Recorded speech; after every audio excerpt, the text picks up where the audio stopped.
With Sermon 27 in Nahjul Balagah, we get into the issue of jihad. Jihad is not the same thing in Arabic as it is in English. There's no classical Arabic usage of the term for holy war. Now, there's phrases that would be used for the disbelievers fighting to enforce their religion, but there's no conception from an Islamic point of view, at the very least, you could say, of this sort of thing the Crusaders did, that we're going to use our religion against people rather than for people, and that sort of stuff.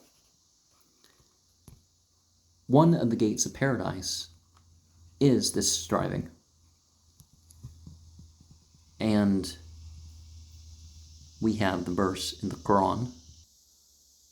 قُلْ إِنْ كَانَ آبَاؤُكُمْ وَأَبْنَاؤُكُمْ وَإِخْوَانُكُمْ وَأَزْوَاجُكُمْ وَعَشِيرَتُكُمْ وَأَمْوَالٌ اقْتَرَفْتُمُوهَا وَتِجَارَةٌ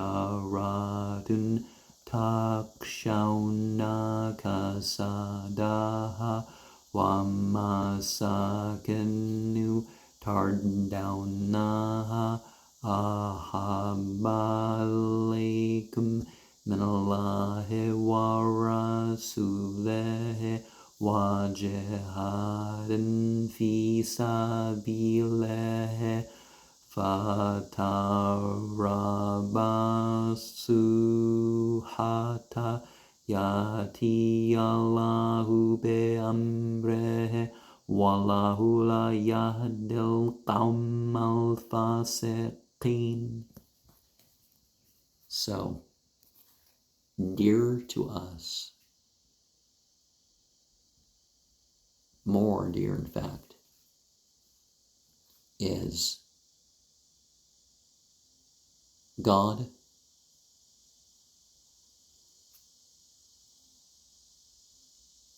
the messenger of God, and striving in his way. Then the 5 closest circles of a relationship, and the 3 sorts of worldly means or processes.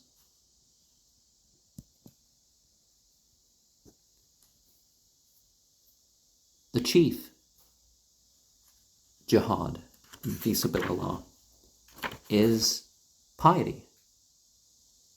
It's a consciousness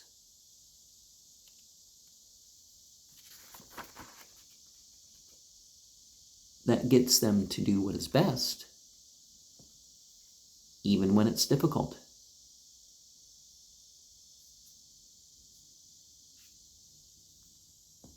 And yes, this can extend into war, because Islam regards all aspects of life. It's not just, the one. And some people are like, well, the weather's of such a situation. Oh, the, whatever the material or psychological conditions, you got to work with them and you got to strive forward.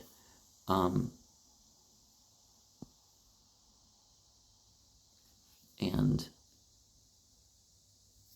we're for God, and to him we return. I don't remember the verse right now. And there's going to be losses individually and collectively. And we certainly pray against those who are working against the jihad. And letter 27 is a lot of instruction to Muhammad bin Abi Bakr when he became a ruler in Egypt. And was this the time that a lot of Egypt got converted?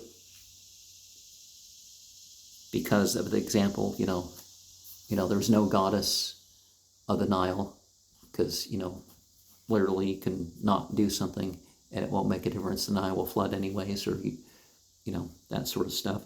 I don't remember the story. We're not seeing it here. And we're going to be questioned about everything. Everything matters. On a material basis, everything matters. Everything's karmic, as the word actually should mean. So why not on a moral, spiritual level?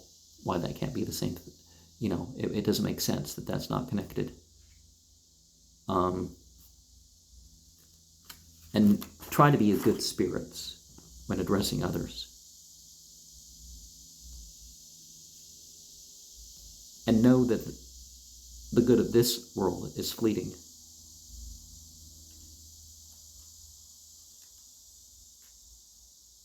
That doesn't mean we can't enjoy the various pleasures.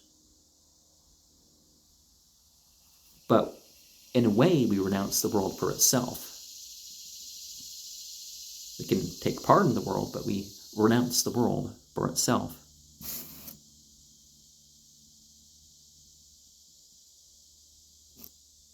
And those who make the efforts, they are the ones who draw nearer.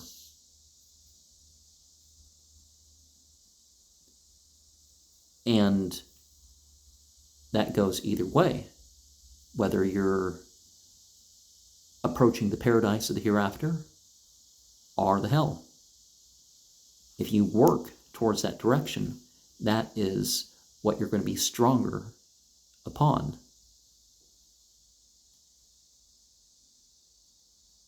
And there's depths of things, depths of the situation hereafter that, not only is nothing frivolous, but, things build up on each other, and it's, completely inexpressible, the sorts of things that will go on, for good or bad. And don't use your position of government as a person of your passions. The phrase of your passions, and similar for our pleasure seekers and that sort of things, used in the ancient world. It wasn't anti-feeling, anti-emotion, anti-thought, or any of the rest. It was that this stuff was, not to be the thing for itself.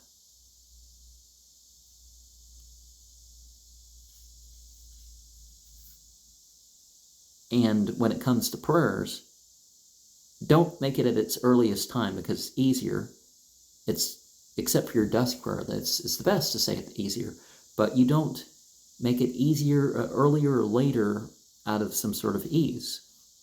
And, when there's some sort of disruption that occurs because people are obsessed with their TV or whatever the deal is, sure, I admit, when I started out, I would use commercial breaks. And stuff like that. But as a rule, you don't do that sort of stuff. Now my TV's been off for, a year and a half, 2 years, something.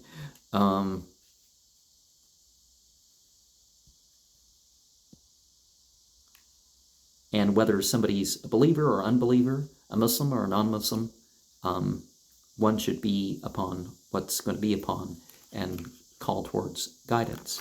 But of course, as a ruler, it's not your position to enforce everything.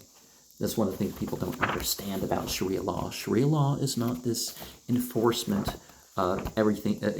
Certainly it supports the encouraging of stuff, but it doesn't, do that. Most things are not the business of the state to do anything about. Just like the thing about Muhammad. Muhammad wasn't to be a mufti. He wasn't to decide right and wrong. He was to be a warner, to call towards good and discourage evil. And saying 27 reminds us that if we're holding back from something, it's generally best to not make a point of it. Now, encouraging people to do obligatory fast and other things where you restrain yourself from some things, that's one thing. But if you're doing something that's not quite required, or maybe it's not universally required, you don't make a point of it. Make a point about encouraging good and truth, and discouraging evil and ignorance, and working on your consciousness otherwise. That's what we should be calling for, rather than making it about, oh, I've done this, or I'll do this. Even in my journals, I always leave stuff out, particularly when it becomes like a standard thing. It's like, oh, well, once a week there's a sermon or a gathering over here, and then another one over here, another day, or here's the rituals I perform every day, or here's even an experience that's a new experience, and you write it down for a while, and then it's like, well, it happens every other day. And I do share my experiences, I do share my opinions, which can, I'm trying not to ever conjecture about anything, and you can form your own opinions and share that with that, but whatever you're doing, try not to make it about your personality.